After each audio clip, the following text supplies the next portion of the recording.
और चलिए अब आपको एक और बड़ी खबर बता देते हैं। बजट सत्र से पहले सर्वदलीय बैठक, जेपी नड्डा, किरण रिजिजू, राजनाथ सिंह शामिल हुए हैं सर्वदलीय बैठक में। आप जानते हैं कि कल से शुरू हो रहा है संसद का बजट सत्र और उससे पहले सर्वदलीय बैठक बुलाई गई है। सभी पार्टियों के जो फ्लोर लीडर्स हैं उनको बुलाया गया है ताकि बातचीत की जा सके, सहमति बन सके, कैसे बजट सत्र को चलाना है, वो कौन कौन से महत्वपूर्ण मुद्दे हैं जिन पर बातचीत करनी है, जिन पर चर्चा करनी है। गौरव मिश्रा मेरे सहयोगी लगातार बने हुए हमारे साथ। गौरव, फिलहाल बैठक को लेकर क्या जानकारी मिल रही है? शुरू हो चुकी है बैठक?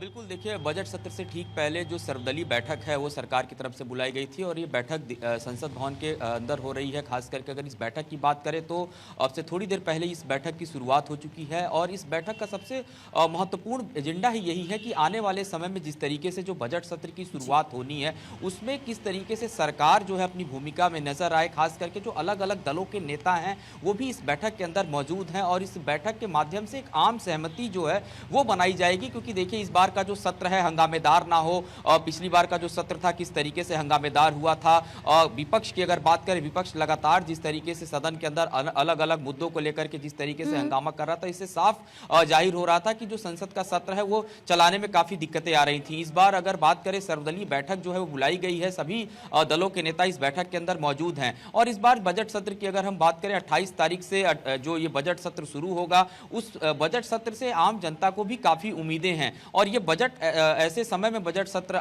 की शुरुआत हो रही है जब आने वाले दिनों में 5 ऐसे चुनावी राज्य हैं जहां भारतीय जनता पार्टी को वहां जाना है, चुनाव लड़ना है और लगातार हम देख रहे हैं, चाहे बंगाल की बात करें, तमिलनाडु की बात करें, असम की बात करें, लगातार भारतीय जनता पार्टी वहां पर अपने अलग अलग जो कार्यक्रम है, प्रधानमंत्री के कार्यक्रम हो या फिर गृहमंत्री का दौरा हो या फिर बीजेपी के राष्ट्रीय अध्यक्ष का दौरा हो, वो शुरू भी हो चुका है। तो उम्मीद यही जताई जा रही है कि इन चुनावी राज्यों को भी ध्यान में रखने वाला बजट इस बार देखने को मिलेगा। हालांकि पिछली बार की बजट की अगर बात करें तो देखिए जिस तरीके से जो टैक्स पेयर्स थे उनको काफी राहत मिली थी और उसके बाद से ये माना जा रहा है कि इस बार का जो बजट होगा इसमें भी आम जनता को काफी राहत मिलने की उम्मीद है। हालांकि आप देखिए कि एग्रीकल्चर सेक्टर की बात करें तो हर बार जब बजट की बात आती है तो इस सेक्टर को विशेष रूप से बहुत ज्यादा ध्यान में रखा जाता है और इसमें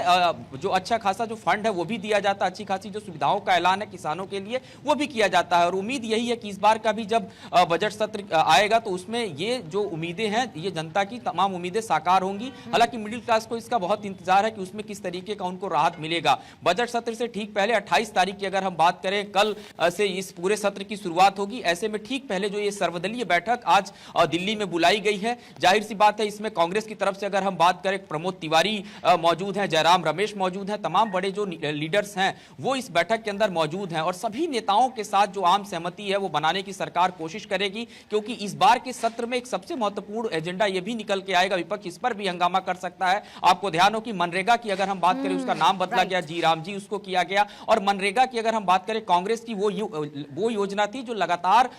जो उस सेक्टर में जहां पर तमाम जो गरीब वर्ग से लोग आते हैं, मजदूरी करने वाले लोग आते हैं, वो जुड़े हुए थे और उनकी दिनचर्या से ये जुड़ गया था। उसमें हालांकि फंड सरकार समय समय पर जब भी बजट आया है उसमें सरकार ने फंड को भी बढ़ाया है, उस योजना को बंद नहीं किया। लेकिन इस बार नाम बदलने को लेकर के जिस तरीके से कांग्रेस ने साफ ऐलान किया कि देश भर में वो जगह जगह पर किसानों के साथ बातचीत करेगी, जगह जगह पर प्रदर्शन करेगी, खुद राहुल गांधी किसानों के साथ संवाद करेंगे, जनसभा करेंगे, तो ऐसे में इस बार का जो सत्र है बड़ा हंगामेदार हो सकता है जी राम जी के मुद्दे पर भी। और दूसरी तरफ बजट सत्र है और खास करके अगर हम बात करें, इस पूरे सत्र को चलाने की जिम्मेदारी भी सरकार की तरफ से होगी ताकि आम जनता के मुद्दों पर बातचीत हो सके। उसी के लिहाज से ये सर्वदलीय बैठक आज दिल्ली में बुलाई गई है। जी, आम सहमति बनाना बहुत ज्यादा जरूरी हो जाता है ताकि जो बजट सत्र है वो सुचारू रूप से चले। और हम देखते भी हैं गौरव कि जब भी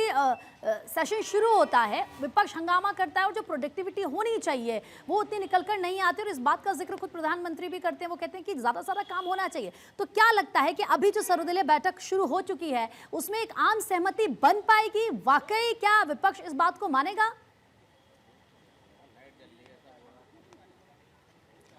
बिल्कुल देखिए, ये सर्वदलीय बैठक में इन सभी महत्वपूर्ण इन मुद्दों पर बातचीत भी होगी और सबसे बड़ी बात यह है कि सरकार की कोशिश होगी कि जो महत्वपूर्ण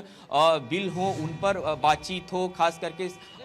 जब सदन ये चलेगा तो सदन में उन महत्वपूर्ण मुद्दों पर चर्चा परिचर्चा की जा सके। लेकिन विपक्ष की अगर बात करें तो विपक्ष की तरफ से यह कोशिश जरूर की जाएगी कि जो उन मुद्दों पर बातचीत हो, क्योंकि हाल ही में जिस तरीके से मैंने बताया कि कांग्रेस ने जी राम जी के मुद्दे को लेकर के एक देशव्यापी आंदोलन छेड़ने की शुरुआत कर दी है। जगह जगह पर बड़े उनके कार्यक्रम होंगे और इसके ठीक पहले कांग्रेस में भी बैठकों का दौर चला है कि किस तरीके से सरकार को इस पूरे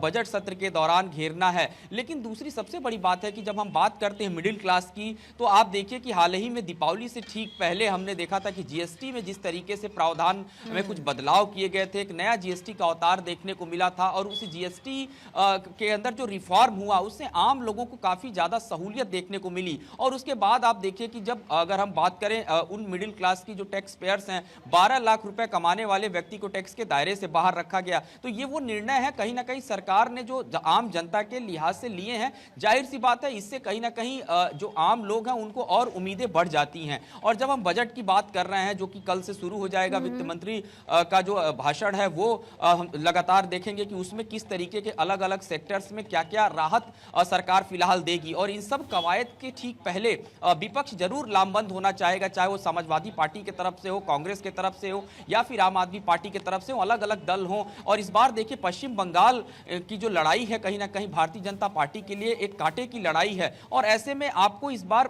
बजट सत्र का जब शुरुआत होगी उस दौरान पार्लियामेंट के अंदर पश्चिम बंगाल का भी मुद्दा देखने को मिलेगा। हाल ही में जिस तरीके से वहां ईडी और सीबीआई की जो पहल पर रेड हुई थी, उसके अलावा ममता बनर्जी खुद ईडी को लेकर के सामने खड़ी हो गई थी, फाइलें अपने हाथ में लेकर के। तो ये वो मुद्दे होंगे जो टीएमसी के सांसद इस बार सत्र के दौरान जो है सदन में इस बार हंगामा कर सकते हैं और जाहिर सी बात है सरकार से सवाल पूछ सकते हैं। तो इस बार के भी सत्र को चलाना सरकार के लिए एक बड़ी चुनौती होगी। हालांकि सर्वदलीय बैठक आज चल रही है और देखिए सर्वदलीय बैठक की अगर बात करें, खुद किरण रिजिजू जो कि संसदीय कार्य मंत्री हैं इस बैठक के अंदर मौजूद हैं, जेपी नड्डा मौजूद हैं। इसके अलावा अगर हम बात करें एल मुरुगन, वो भी इस बैठक के अंदर मौजूद है सरकार की तरफ से, राजनाथ सिंह इस बैठक के अंदर मौजूद हैं। तो जाहिर सी बात है ये सभी पुराने लीडर्स हैं और जो अलग अलग दलों के नेता हैं उनके साथ चाय पर जब मिलेंगे, बातचीत करेंगे बैठक में, तो ये सहमति बनाने की कोशिश की जाएगी कि 28 तारीख से जो बजट सत्र की शुरुआत हो रही है फिलहाल उसको किस तरीके से सुचारू रूप से फिलहाल चलाया जा सके। देखना होगा गौरव, क्योंकि कल से हो रही है बजट सत्र की शुरुआत, यानी कि 28 जनवरी से, उससे पहले आज हो रही है सर्वदलीय बैठक। किन किन मुद्दों पर बन पाती है सहमति या फिर नहीं, ये जब बैठक खत्म होगी तो क्लियर हो जाएगा। लेकिन फिलहाल आपका बहुत बहुत शुक्रिया तमाम जानकारी देने के लिए।